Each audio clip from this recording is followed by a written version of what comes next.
জানিয়ে দিব আমাদের হাতে এসেছে বাংলাদেশের গুরুত্বপূর্ণ আপডেট সংবাদের শিরোনাম। শুরুতেই থাকছে ১৬ মাসে খুলনায় ৪৮টি খুন, নভেম্বরেই ৭। এবারে জানিয়ে দিব নোয়াখালীতে গভীর রাতে বিআরটিসির ২ বাসে আগুন। আরও থাকছে পাটগ্রাম সীমান্তে বিএসএফের গুলিতে প্রাণ গেল বাংলাদেশির। এদিকে শাপলাকলি প্রতীকের নিবন্ধন সনদ পেল এনসিপি।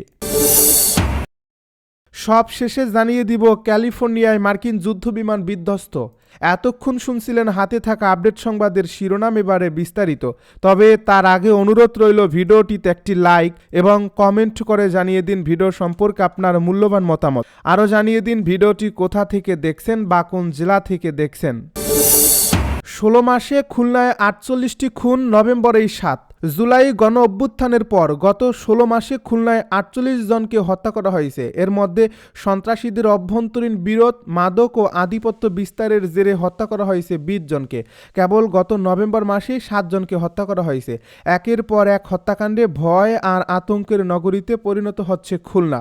দিনে দুপুরে আদালত এলাকার মতো জনবহুল জায়গায় হওয়া সাম্প্রতিক হত্যাকাণ্ড সাধারণ মানুষকে আরও উদ্বিগ্ন করে তুলেছে। পুলিশের তথ্য বলছে, গত ১৬ নভেম্বর দুপুরে নগরীর ৩১ নম্বর ওয়ার্ডের কমিশনার কালভার্ট এলাকায় বাড়ির মধ্যে নানি মহিতুন্নেসা, তার নাতি মুস্তাকিম এবং নাতনি ফাতিহাকে হত্যা করা হয়। ওই রাতেই করিমনগরের নিজ বাড়ির ভেতর আলাউদ্দিন মৃধা নামের এক যুবককে গুলি ও কুপিয়ে হত্যা করা হয়। ২৭ নভেম্বর রাতে খালিশপুর ফেয়ার ক্লিনিকের সামনে ছুরিকাঘাতে হত্যা করা হয় ইমন নামের এক যুবককে। সর্বশেষ রবিবার আদালত চত্বরে আরও ২টি খুনের ঘটনা ঘটল। একের পর এক খুনে উদ্বিগ্ন নাগরিক সংগঠন ও রাজনৈতিক দলগুলো বিভিন্ন কর্মসূচি পালন করছে।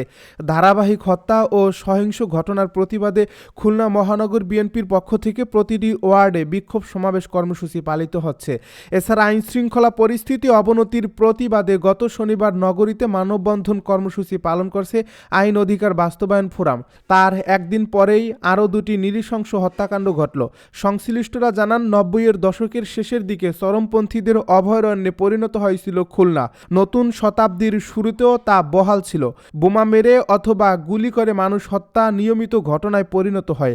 চরমপন্থী সন্ত্রাসীদের হাতে প্রাণ হারায় সাংবাদিক সহ অসংখ্য মানুষ। পরবর্তী সময়ে তৎকালীন ৪ দলীয় জোট সরকার দক্ষিণাঞ্চল সহ সারা দেশের সন্ত্রাস দমনে র্যাব গঠন করে। যৌথ বাহিনীর সমন্বয়ে শুরু হয় operation clean heart, operation spider web. এসব অভিযানে অধিকাংশ চরমপন্থী নিহত হন, অনেকে গ্রেপ্তারও হন। ধীরে ধীরে শান্তি ফিরে আসে খুলনা সহ গোটা দক্ষিণাঞ্চলে। খুলনার আইনশৃঙ্খলা পরিস্থিতি স্বাভাবিক করতে আবারও বিশেষ অভিযান শুরুর দাবি জানিয়েছেন নাগরিকের নেতারা। খুলনা মেট্রোপলিটন পুলিশের কমিশনার জুলফিকার আলী হায়দার বলেন, বেশিরভাগ হত্যার কারণ উদ্ঘাটন করা হয়েছে, জড়িতদের গ্রেপ্তার করে বিচারের আওতায় আনা হয়েছে। এই হত্যার সঙ্গে জড়িতরাও দ্রুত গ্রেপ্তার হবেন। নোয়াখালীতে গভীর রাতে বিআরটিসির ২ বাসে আগুন। নোয়াখালীর সদর উপজেলার সোনাপুরে বিআরটিসি ডিপোতে থাকা ২টি বাসে আগুন দিয়েছে দুর্বৃত্তরা। এতে বাস ২টি পুড়ে গেছে। বুধবার দিবাগত রাত ২:৩০টার দিকে উপজেলার সোনাপুর বিআরটিসির ডিপোতে এই ঘটনা ঘটে। বাস ডিপো সূত্রে জানা গেছে, অন্য দিনের মতো সোনাপুর বিআরটিসি ডিপোতে ২১টি বাস ছিল। রাত ২:৩০টার দিকে ২টি বাসে আগুন দিয়ে দুর্বৃত্তরা সটকে পড়ে। টের পেয়ে স্থানীয় এলাকাবাসী ও মাইজদি ফায়ার স্টেশনের ২টি ইউনিট ঘটনাস্থলে পৌঁছে আগুন নিয়ন্ত্রণে আনে।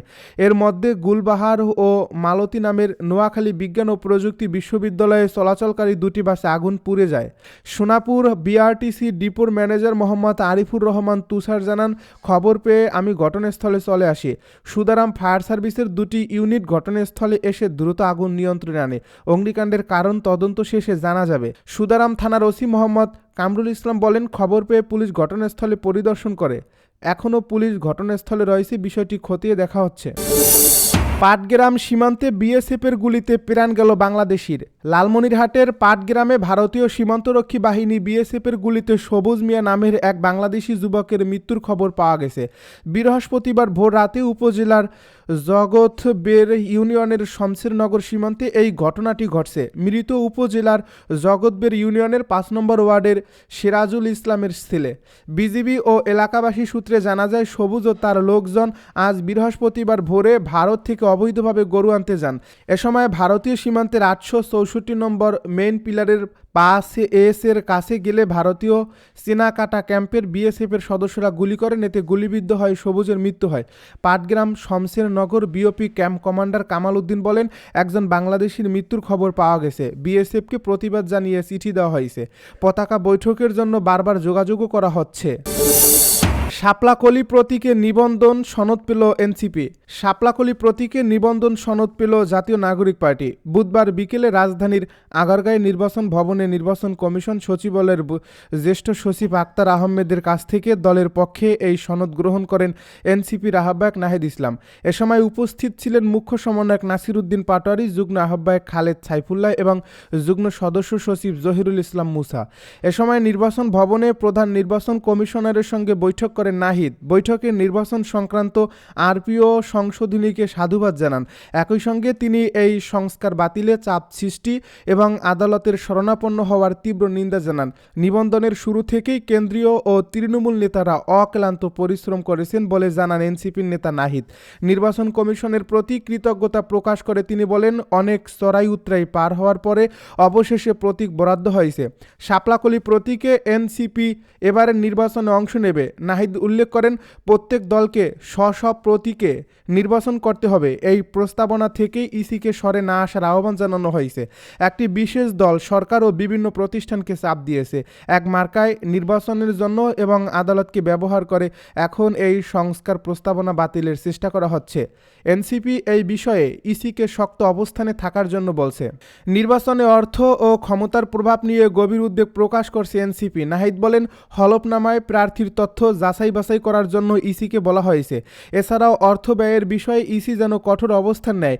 যারা কালো টাকা ছড়াবে তাদের বিরুদ্ধে যেন দ্রুত ব্যবস্থা নেওয়া হয় সে বিষয়ে বলা হয়েছে। ক্যালিফোর্নিয়ায় মার্কিন যুদ্ধবিমান বিধ্বস্ত।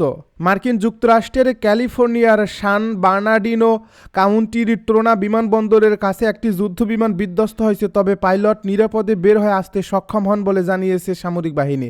সান বার্নার্ডিনো কাউন্টি ফায়ার ডিপার্টমেন্টের তথ্যমতে এই পাইলটকে হাসপাতালে নেওয়া হয়েছে এবং তার আঘাত আশঙ্কাজনক নয়। নেলিস এয়ারফোর্স বেসের এক বিবৃতিতে জানানো হয়, বুধবার সকাল 10:45 দিকে প্রশিক্ষণ মিশন চলাকালে ক্যালিফোর্নিয়ার নিয়ন্ত্রিত আকাশসীমার মধ্যে F-16C ফাইটিং ফ্যালকন জেটটি বিধ্বস্ত হয়। ফায়ার ডিপার্টমেন্ট জানায়, ট্রোনা নামের আনঅর্গানাইজড এক কমিটির কাছে, যা লস অ্যাঞ্জেলেসের প্রায় 180 মাইল উত্তরে মোহাবি মরুভূমিতে অবস্থিত। এর আগে 2022 সালে ট্রেনারের কাছে নৌবাহিনীর একটি F/A-18E সুপার হর্নেট বিধ্বস্ত হয়ে পাইলট নিহত হয়। বুধবারের এই দুর্ঘটনা কিভাবে ঘটছে তা তদন্ত করে দেখা হচ্ছে এবং অতিরিক্ত তথ্য 57তম উইং পাবলিক অ্যাফেয়ার্স অফিস থেকে জানানো হবে বলে বিমান বাহিনী জানিয়েছে।